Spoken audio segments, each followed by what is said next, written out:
Hi, everybody, and thank you so much for joining today. I am Dakota, and I am the Director of Client Strategy and Procurement here at SpendHound. SpendHound, for those who are unfamiliar, helps finance and procurement teams leverage real pricing benchmarks and vendor intelligence to negotiate better savings and make smarter decisions on every single software purchase. And today we're talking about something that every single team deals with: how to know if your SaaS pricing is actually good and how to use those benchmarks to drive better decisions. So before we jump into the fun, a few housekeeping items. First, we encourage you to submit questions throughout the webinar. These can be submitted through the chat, and we'll leave time at the end to run through as many of those as we can. Today's webinar will also be recorded, so once we wrap up, we will send a link to the recording to everybody who registered. And we'll also do our best to follow up on any unanswered questions that we can't get through during our time live together today. I think that is all of our housekeeping. So with that, and without further ado, let's get started with the webinar. In order to do so, let's set the stage a bit. So most companies today are managing dozens, if not hundreds, of SaaS vendors. And the challenge isn't always negotiating price. It's figuring out which renewals deserve the most attention and how to align your procurement, finance, IT, and leadership teams around those specific opportunities. And that's where pricing benchmarks and vendor intelligence can be so powerful. So today we're going to see how a global procurement team like Qualtrics actually uses benchmarks, not only to save money, but to build stronger alignment across the business. So with that, I am very excited to introduce our guest today. Joining us is Oksana Lazarayba, one of my absolute favorite customers and the Director of Global Procurement at Qualtrics. Oksana leads global sourcing strategy and procurement operations at Qualtrics, working closely with engineering, IT, finance, and executives to drive procurement outcomes. She brings deep expertise in strategic sourcing, category strategy, negotiation, and supplier and relationship management. And we've been partnering with Oksana and her team for the last year, working on over 50 different benchmarking cases together. So I'm very excited to dig into the actual value of those SaaS benchmarks during our conversation today. Oksana, thank you so much for joining us. Thank you, Dakota. First of all, always happy to connect with you. Always great to connect. Thank you for the invite. I'm really happy to be a guest. And yes, benchmarking has been a huge part of how we approach negotiations here at Qualtrics. And since we started our partnership, like you said, about a year ago, we definitely see a lot of value brought by having reliable benchmarks. And I can't wait to tell you more about how we use it in our, not just at the negotiation table, but, across the business in general. I am very excited to dive in, and we are very grateful for the partnership that we have with your team as well, and feel very lucky to have you as our special guest today. So Oksana, maybe help us set the stage a bit. Qualtrics is a global company. At that scale, what makes SaaS pricing and renewals especially tricky to nail down? Yeah, here at Qualtrics, we're not managing just the handful of suppliers. It's established, kind of medium-sized tech company, and we manage hundreds of deals. And every single deal has a different price structure, right? So some suppliers are charging per seat, per license. Some of them has, a different price structure with consumption-based. The next one has, some super creative SaaS fees you never seen before with some platform tier and so on. So this is just one layer, the complexity of the pricing structure.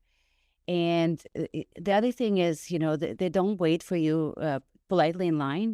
They all show up at once. And, as a busy professional, sometimes you're not in charge of, how they all lined up in a row. And you've got this large group of people, the business owners, your finance stakeholders, reaching out about different tools. And some of them really want them renewed. They have their perspective, which is very appreciated. We love working with our partners. But it's really hard to move fast when you have all these things, at the same time. So you're trying to guide your stakeholders. Then at the same time, you're building this business case, right? That has to have an ROI, that has to have savings, efficiencies, and that's your job, right? And it has to make this financial sense for the company. And lately, we've been going to our CEO and CFO, sharing, our approach to negotiation, our strategies, so we can get to the best outcome, or sharing our results.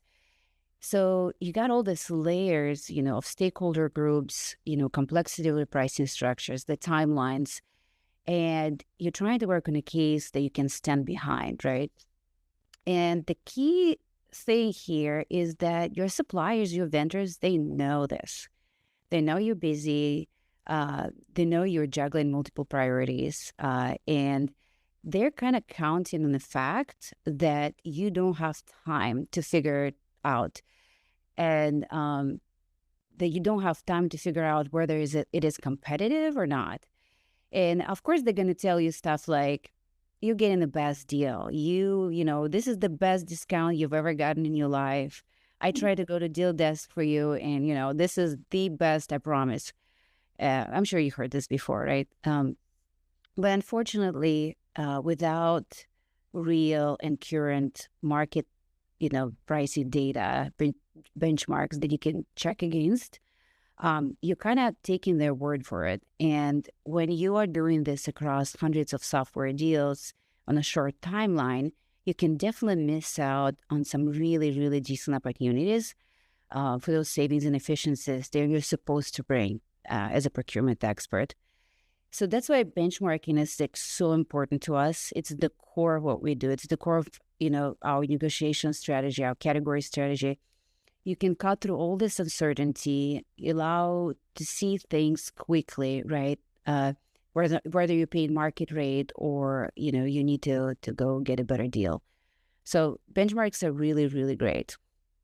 I'm glad to hear that. And I'm glad we can work with your team in that capacity. It's interesting. You talk about how vendors kind of position themselves to almost take advantage of knowing that you're busy and you're in the absence of any clear anchors of data. And we're definitely changing that. Data is giving you a ton of power during the negotiation process.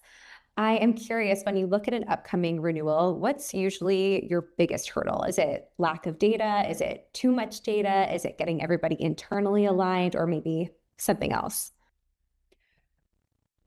Everything you just mentioned apply, honestly. But the thing for me, it's really about pricing transparency. It's the vendors are really holding the cards on pricing, or at least they think they do.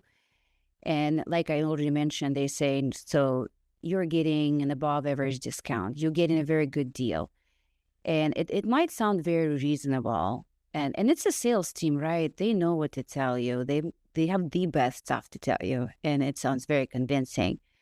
But you're sitting there thinking, how does this really compare to the rates that other companies are getting, for the same license count? Or you're thinking, what's the best rate supplier ever given to anybody for this deal, for this type of deal? And how does my deal compare to that deal? So this is a very natural thoughts that every procurement professional has. So without the external benchmarks, you just don't have a way to verify that.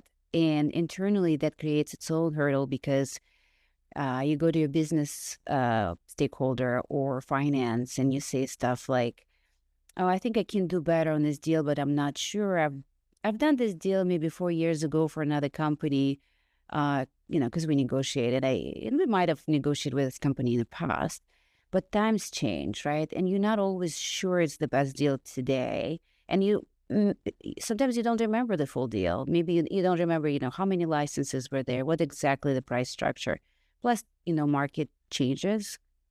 So the gut feeling is no longer enough. You kind of have to have this confidence. And one thing when you tell your stakeholders, maybe I have a gut feeling. Another thing, if you're telling them, hey, I know for sure, here's what the company like us are getting paid. I'm paying today.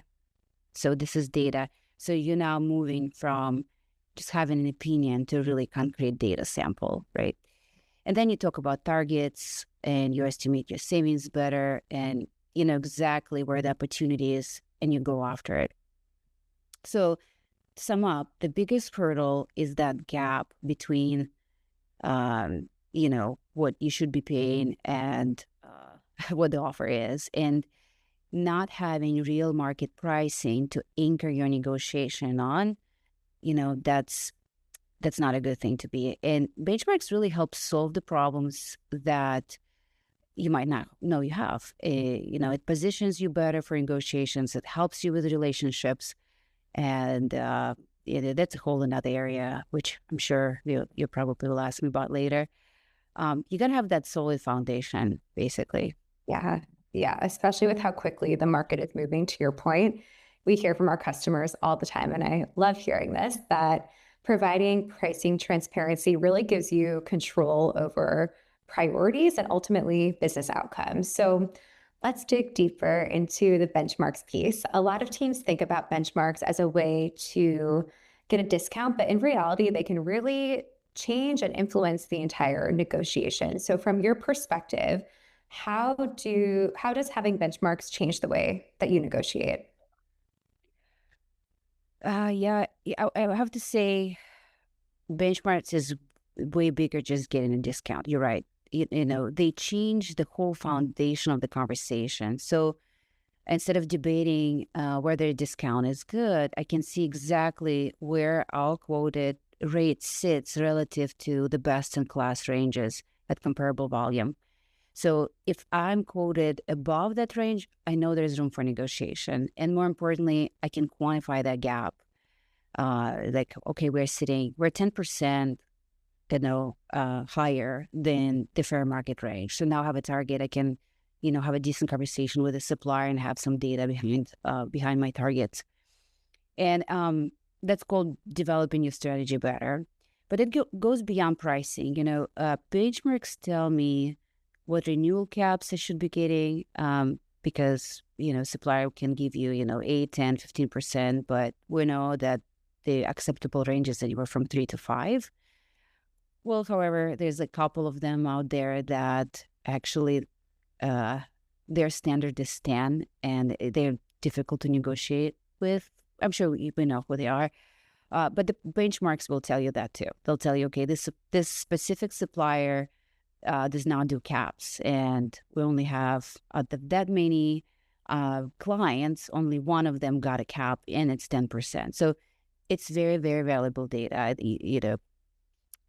So it also helps you prioritize. So sometimes you don't have time to dive deeper into every single renewal, especially if it's under a certain threshold, right? And when you get benchmarks for a number of deals that you're about to negotiate that are in your pipeline, and some of them show that they have, large gaps, large opportunity versus that will show like, okay, it's a decent deal already. So you're going to look at that pipeline and it's like, okay, I know where to focus my effort. I'm going to go after the largest opportunity after this three, and, the others can wait, or we can renew them as is. So it's really huge when you're managing, the volumes that I have, and you focus on the deals that have the most, value and the most executive visibility. I think that's another priority that we look at. Yeah. I love that you bring this up, because benchmarks really are a prioritization tool as much as they are a savings optimization tool. And it gives you a lot of power to know where to spend your time and where not to spend your time, which is helpful given the volume of vendors that I'm sure you're managing. When you look at benchmark data, what signals actually matter to you, and which ones would you just disregard as noise? I've been expecting this question. It's a great question. A few things really matter to me. The number one thing, first of all, it's comparability. I need to know. I need pricing that from the companies at a similar scale and a similar user volumes. So if someone gives me a benchmark for a small startup of 200 people, and I'm buying, thousands of licenses, that doesn't help me at all. It's not a very useful benchmark. And, we'll know that volume of users drive per user cost reduction, and that curve can be very, very steep. So the benchmarks have to reflect companies at our scale. Second thing I want to see is discount off list price. I know a lot of people would tell me that it's old school. Call me old school, it's fine. But it's very, very relevant. Those discounts off list are very relevant still today. It's not just what someone is paying, it's what percentage discount they're getting and how that compares to what we've been offered. So better, best-in-class deals at our volume, should be hitting anywhere from 50 to like 85% off list or even better. Depends on the company, depends on the industry, the tool, technology, and where we're at in our technological journey. It all matters. But again, discounts off list is probably one of the top important things for me when I evaluate deals and look at benchmarks. And the third thing I care about is where the price sits within a fair market value range. It's not just like one digit number. Hey, this is like the average of fair market value. I want to see the whole range. And if my offer sits outside of that range, if it's on the lower end, that's great. I'm getting a really good deal. But if it's above that, that's a negotiation opportunity for sure. And I don't want people to think that there's like one or two things that they should be looking at. You got to look at the deal holistically. You got to look at the full structure. It's going to be your user count, user rates, license rates. It's going to be renewal caps. It's going to be support pricing, add-on fees. You got to look at every single price driver. And some of the things we do, we kind of model, what if our headcount goes 10% up, 10% down? Is the deal still good? And benchmarks will help you with that. You kind of learn a little bit about not only, this individual supplier structure, but like what's going on in the market. And you can look at different tools that deliver the same type of technology and look at the pricing there, how it compares. So back to your question, like what's the noise, right? What are the things that I personally don't care about? Because I think it's very important to say that, after my 15 years of experience, there's one thing I learned. The average of the fair market value, that one-digit number, is very, very misleading to me. I think the pricing benchmark needs to be so specific, specific enough to point to the gap and allows you to build a strategy. But how can you build a strategy as like a one-digit number? It's very, very difficult. Look at the bigger deal, look at the user cost, kind of comparability, similar company, similar industry, maybe similar user count, discounts off list price, and fair market value range. You are giving us like a crash course in how to be a master negotiator. I love this. I want to quickly pivot to Liliana's question in the chat because I think it nicely piggybacks off of what we're talking about here. So she asked, how do you respond to vendors that say the benchmarking data that you have is most likely outdated, maybe from a multi-year contract from a few years ago, or we don't offer this price range anymore? One thing, Liliana, that I will share before passing it over to Oksana is we typically at SpendHound will look at a comparable data set. So, if we have 1,100 customers, I assume a good majority of those are paying for Salesforce.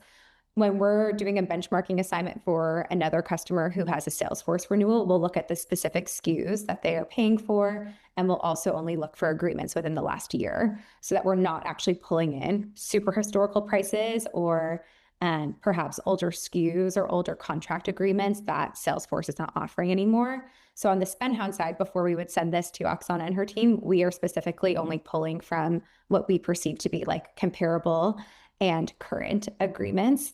But Oksana, I'm curious from your side, if you've had any experiences with vendors where they say something like that data is outdated or that was a multi-year customer who had that specific price. What a great question. It happens all the time. When you negotiate, you get all kinds of comments, right? And you develop your responses based on your experience and what you've seen in the market. The things that they would say specifically would be like, well, your deal is very different. Your scope is super unique. You can't compare it to any other, deals out there. And in a way, it's not exactly wrong because two contracts are never identical, right? That argument falls apart pretty quickly. when you have good data. So what I'll say is, you're right, deal has nuances, but the benchmarks we're getting are segmented by company size, user volume, and deal structure. So we're not comparing, ourselves to, a startup or to a really large company. I don't want to throw any names out there, but so we're not comparing against something that's not comparable. We're comparing our deal that you're offering to us to a very similar deal you offered someone, another company, just, same size, same user account, and the same product. So thanks to SpendHound, they do their due diligence, and they compare exactly the same SKUs, same product, which is very, very helpful. But honestly, the one thing I want to say, it also comes from experience. When a vendor pushes back really hard on benchmarks, that actually tells you that the data is truly irrelevant to the deal, and they should not be threatened by it. So when they get really, really defensive, it usually means the data is landing closer to the truth than they would like. So I take it as a signal that you're probably in the right ballpark, and I would stay the course and continue negotiating with them. And if they're telling you no and they push back, it doesn't mean negotiation is over. You have to continue looking for opportunity, to continue discussion. And the key is not to get into a debate whether the benchmarks are perfect. They don't have to be perfect. They're directional. They are helping you with your targets for negotiation, right? You can use them in your negotiation, but your targets can be independent of that. And I think, regardless, you got to structure your negotiation and your negotiation tactic not only around benchmarks. You have to throw in, your long-term partnership plans, your category strategy, competition. I do that a lot. I invite a lot of different suppliers to compete for the business, and I use their information, their rates as benchmarks. So you have to look at deals holistic, and I would leave it at that. I think when you are, arguing with the suppliers just about benchmarks, it's not everything you can do in negotiation. There's, a lot more conversations to be had with the same supplier, lots of avenues. Yeah, 100%. It's just one piece of the puzzle. Do you find that having price benchmarks kind of changes the tone or quality of your conversations with vendors?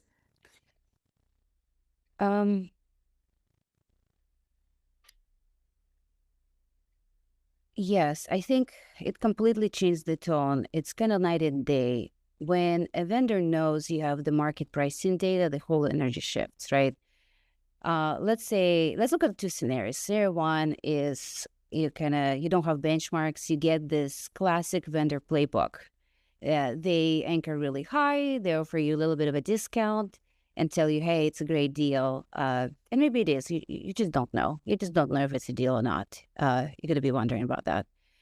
In a second scenario, let's say same thing. They aim really high. They give you a little discount, right? And you have benchmarks. You go do your homework. You come back and say, hey, we appreciate the offer, but here's where comparable companies at our volume are landing, and we're above that range. So then it becomes a real conversation. It becomes a negotiation. So the vendor isn't trying to sell you on a narrative anymore, right? They're responding to data that you have to offer.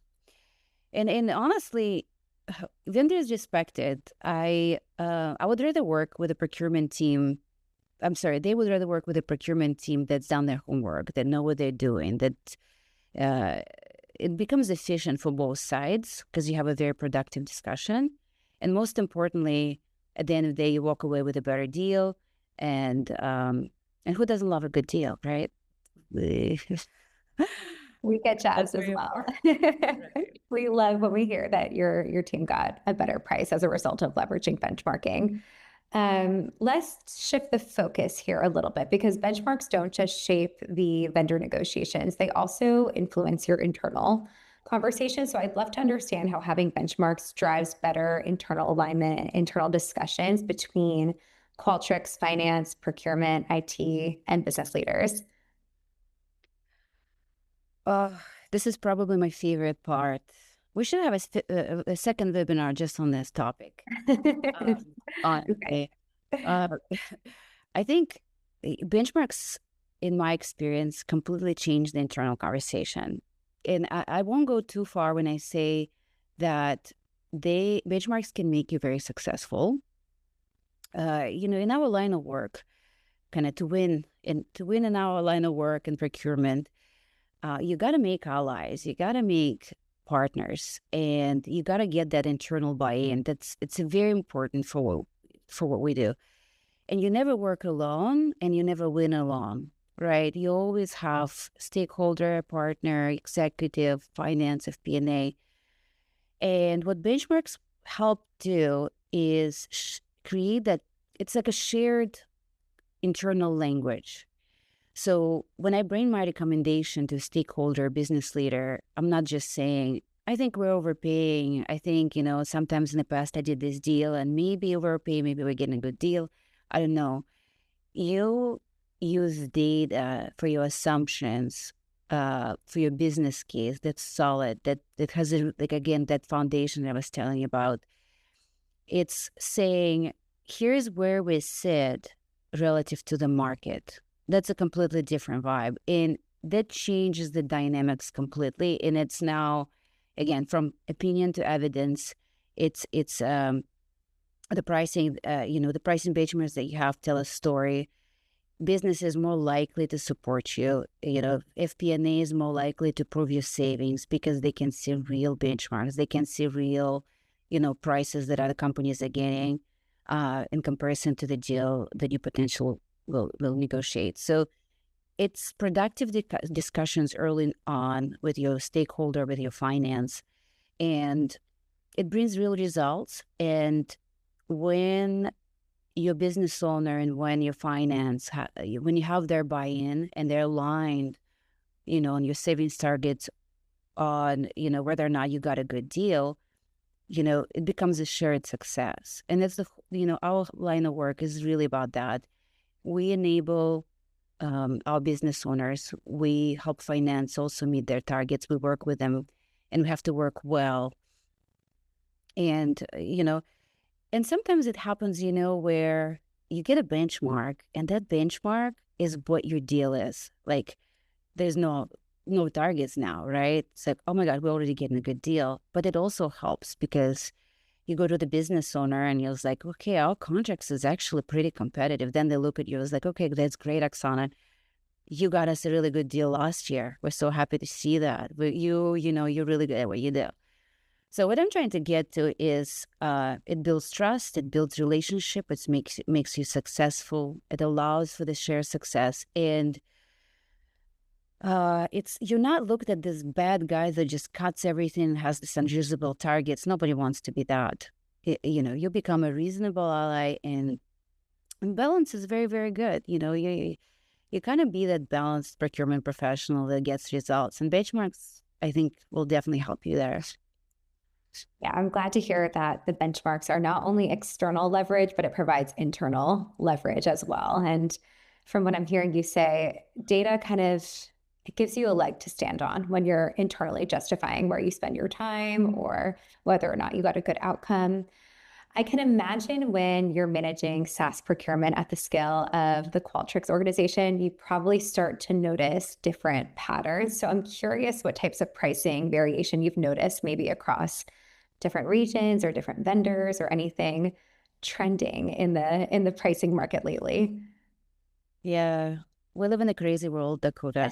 The world of AI, rapidly changing technology. So it's amazing. So the top 5, they were in say quadrant, Gartner quadrant, top quadrant.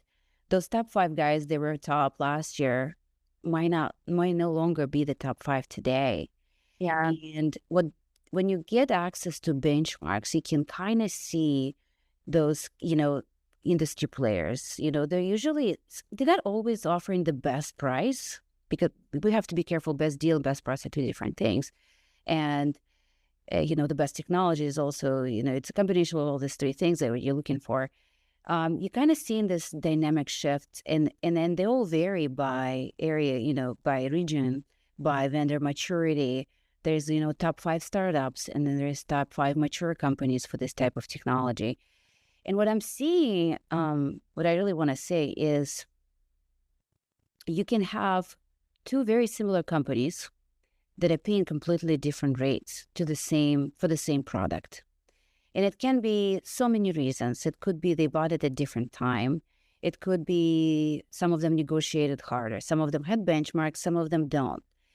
So what I'm seeing is that pricing is not an objective formula.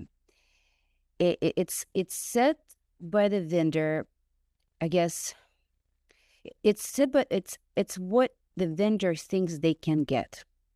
And if you don't have external data showing you where they stand, you're disadvantaged because you don't even know about it. So you can have one price and it can be the best price ever. And your competitor, very similar company, will pay double.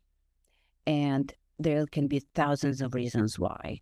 And that's why benchmarks, again, are so important, because fair market range. You'll get that range what others are paying, and then you can build your negotiation plan based on that. But back again to the market and variations, we're all over the place, and it's continued being wild. Some of technology is commoditized. Some of technology becomes more complex, like AI. It becomes more expensive because of, how models are, being charged. And benchmarks help you keep track. They help you kind of learn about the market, learn about what's out there, kind of keeping you in touch with what's going on with the market. And I really appreciate you guys sometimes send emails about different things that are happening. So SpendHound been really, really good partner there. Thank you. We love to hear that. And something Oksana is touching on that we haven't dug too deep into in this specific conversation is, in addition to providing benchmarks, we will often equip the Qualtrics team with some alternatives that they can look at, and the rough benchmarks for those alternatives in case they're looking for a potential substitute or using a other vendor quote to possibly have leverage during the course of the negotiation. And something else we can do is we can look at the vendors that are trending in each category. So if you're buying a CRM solution, we know the incumbent players are Salesforce and HubSpot, but what are maybe some of those new AI vendors that folks are getting traction with? And are those something that you might want to consider during the course of a potential renewal or negotiation? So it's nice to kind of approach things from that holistic view. Diving back into benchmarks though, Oksana, I'm curious what signals tell you a renewal has real savings opportunity versus maybe little upside or not a great deal to spend your time on. If you asked me 15 years ago, my answer would have been simpler. I think, with time and again, with the complexity in IT and SaaS, you kind of look at all kinds of things. But I'm going to try to make it, simple. You have to look at this in layers. The most important part is pricing. It's per user rate or total contract value. And then you're going to look and compare it to that range I was telling about, the fair market range. And you look at pricing, and if it's like within that range or slightly below it, you've got a good deal. If not, it's a green light for negotiation, right? And it's always that quantifiable gap. You got to, figure out where your targets would be. And I set my targets and ranges too. But anyways, so pricing is the most important part, of course, because, that's how you get savings. That's how you, our KPIs is savings. I think we talked about that before. Second, and it's often underrated, and I pay attention to that, it's vendor behavior. You can tell a lot by how a vendor responds when you start asking questions.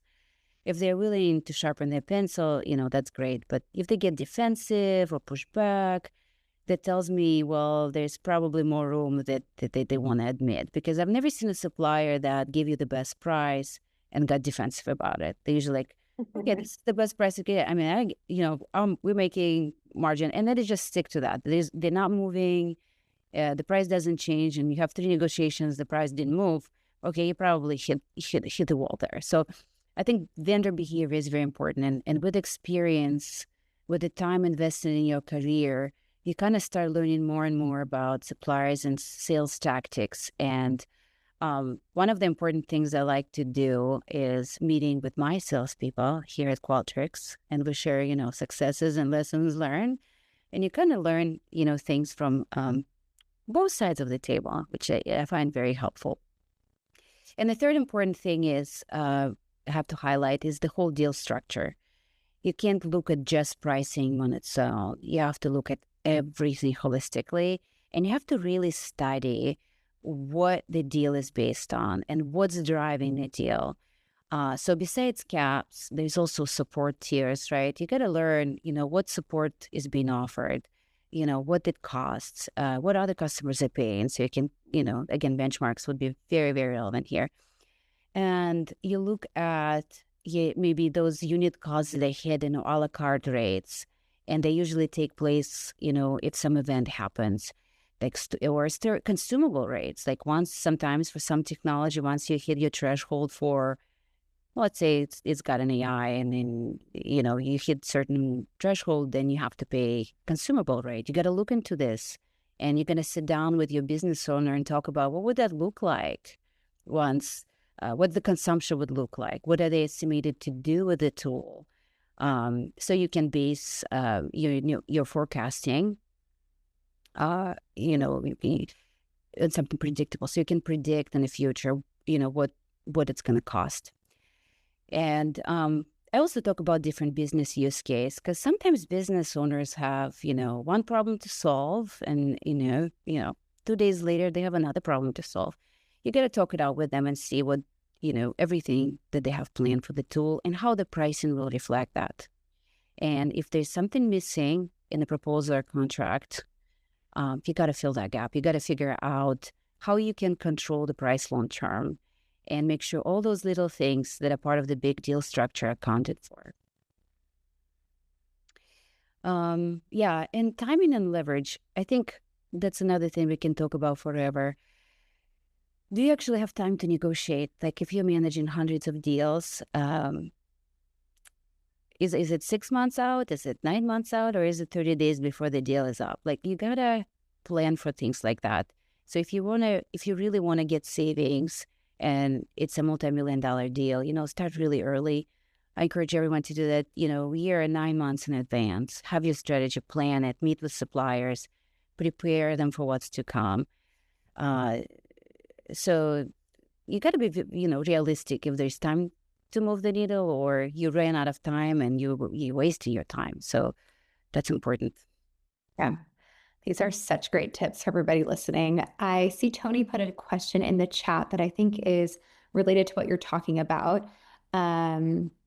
He or she said, I share with my colleagues, and you can tell a lot about what a vendor will be like to work with based off of and also kind of get a sense of their service quality based off of the negotiation process. And they were curious if the vendor was collaborative during that period, if that, translates into a more collaborative relationship after the negotiation, if you've seen that alignment in the past. There's definitely truth to that. The two things you have to remember, the person you're working with on a deal, the person who goes to the deal desk and gets you the best price, they're most likely, for the scenarios that I have in mind, will not be your account manager. So what you want to do is to get as much transparency as possible into the next steps. Like what account structure is going to be after the deal is signed? What's the account structure? Who is going to be your account manager? Meeting them in advance, and getting information about them. And I think personality matters, but most importantly, are they actually helpful? Are they responsive to your needs? Are they hearing you? There were many situations where you would meet, and it's not the salesperson, it's generally the account manager, where you meet with them and you tell them something you need, and they come back with something totally irrelevant that's driving their goals, right? Mm-hmm. They're like, okay, that's the resonance, that's not helpful. And the relationship matter, right, Dakota? What would you do without having a great relationship with your partners? And if it's a supplier that's meaningful and it's the tool that's critical to the company, you want to have that really, really good connection. So yes, if they're collaborative from the get-go, if they are listening to your needs, you're more inclined, to believe it's a really true partnership. But pricing, that pricing negotiation, and it doesn't have to be cutthroat, right? It's still a very collaborative negotiation, but you most often do it with someone who is gonna move on to the next best thing after you're done. In some cases, if it's a really small company, it's a startup vibe, then maybe this person will continue working with you. But you got to figure out, what role they play right now and in your future account structure, and kind of separate those two if it's relevant. I don't know if I, helped, but to sum up, collaboration is extremely important for me. I tend to be this way, and I've seen results, in negotiation. It doesn't mean that you're not having effect-based negotiation using benchmark. It doesn't mean you don't have aggressive targets. It still can be done at the same time as you're being collaborative and, partnership focused. Yeah, 100%. I'm going to skip one question ahead because I think this nicely ties into what you're talking about, but I am also curious about how you balance pushing for cost optimization while still maintaining and managing a good vendor relationship, given this importance of collaboration. Yeah, I get this question quite a bit. And I think there might be a misconception there, right? If you like cutthroat and you're, asking for aggressive targets, it damages your relationship. And I don't think it's the truth. It's actually opposite. So when you do it the right way, it actually strengthens your relationship. And you're not walking into the supplier and say, hey, whatever you're giving me is not worth it. Like, you're not saying it this way. You're just saying, hey, we're in a true partnership here. Why another company of a similar size, similar user count, why they getting a better deal? And we took partnership here, you're not giving me that deal. Like, why do I have to pay you more? And it shifts, dynamic shifts conversation. You're still respectful, but you're fact-based, and vendor appreciates it. They do appreciate transparency, actually.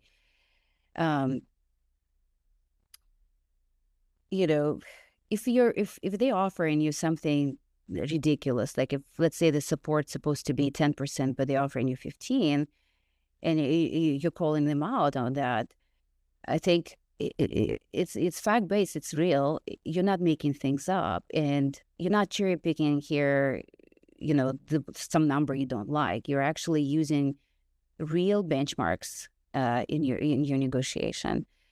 And everybody wants to work with procurement that's fair, right? Informed and fair. And benchmarks kind of make you look more credible. Like, you know what you're doing, you know where you're coming from, you got market data. Nobody wants to talk to a person who's just sitting there bluffing, guessing.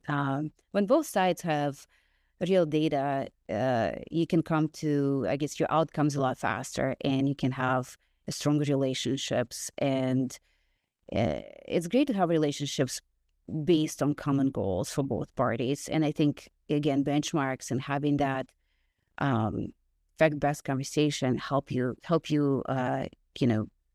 create that relation based on common goals. Yeah. It creates like a more productive conversation, and it ultimately ends up being a bit of a win-win.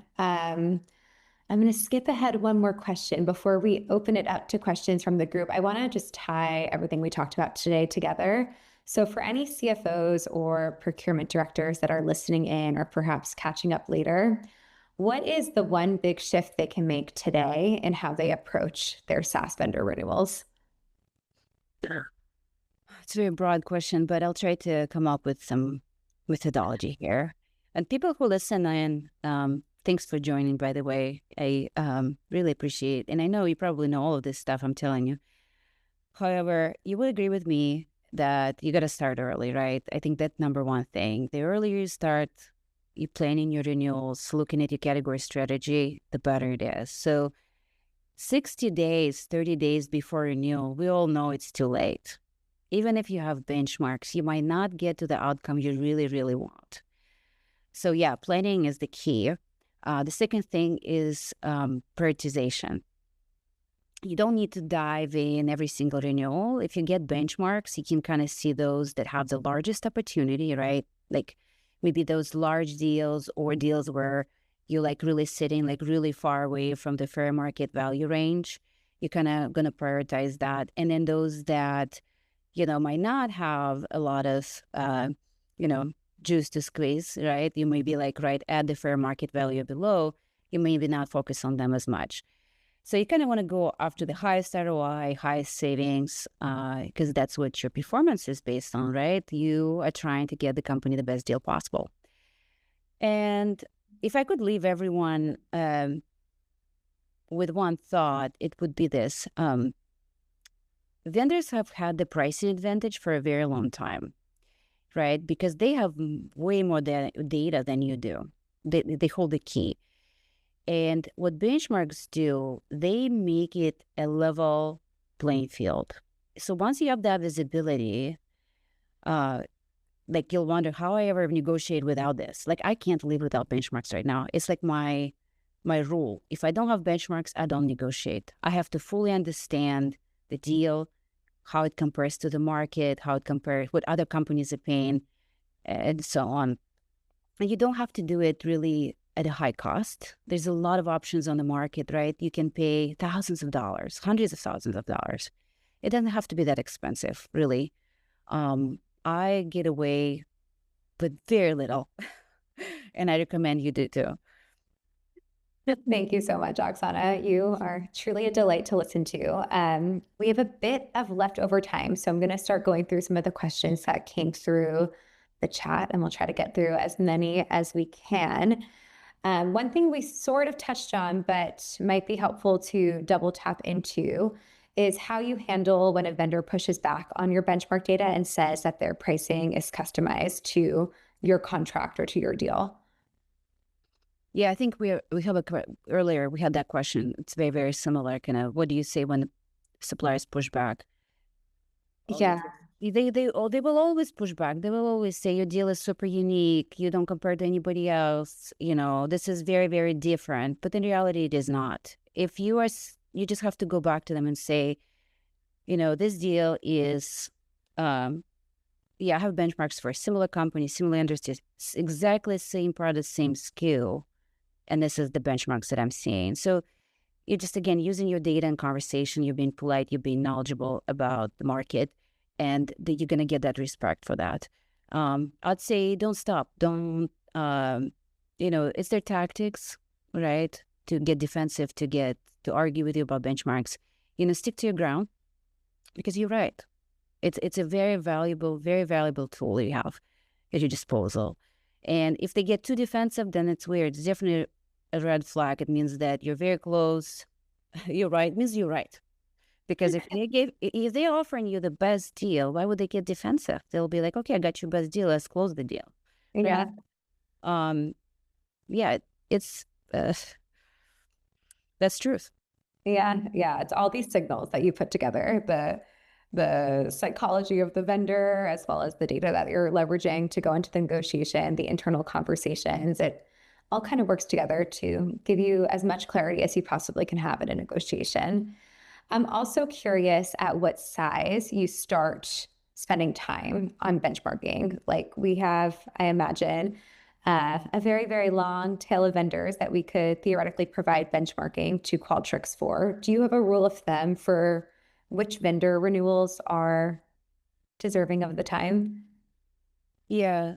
When you mentioned the size of the company, that's kind of important. One thing when you have hundreds of deals, another thing when you have thousands of deals. And we're getting up there. I mean, we're mid-size tech company.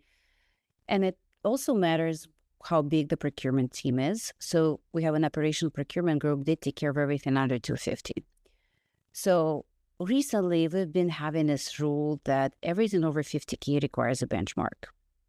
Right. And if we have all of the renewals at the same time, then we change the threshold to something higher, like 100,000.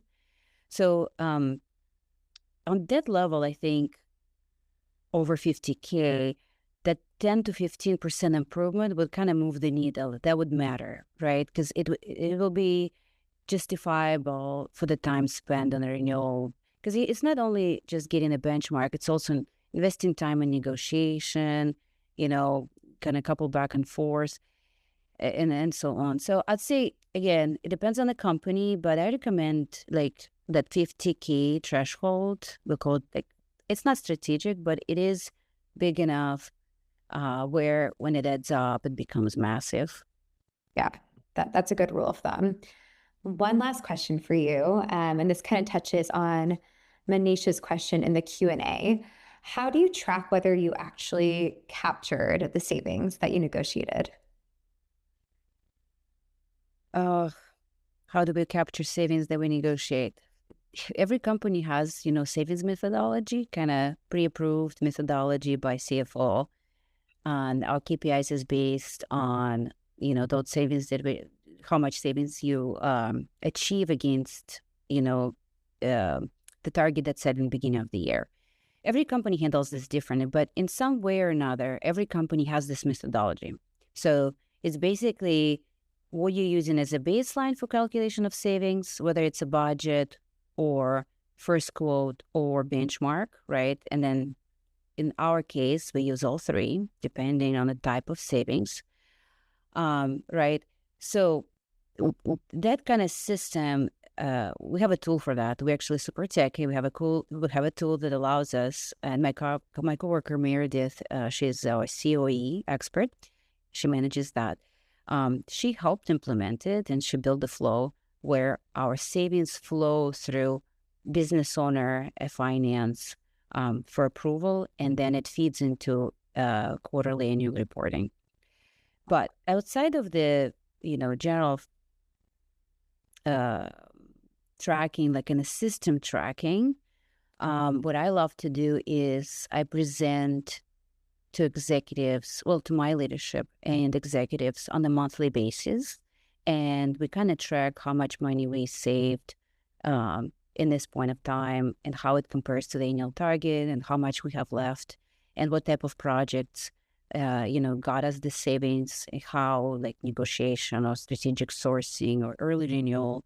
So we go over that. So I like to keep in touch with business owners and with leadership and make sure our results are visible, and they also know where they can help, because sometimes they can.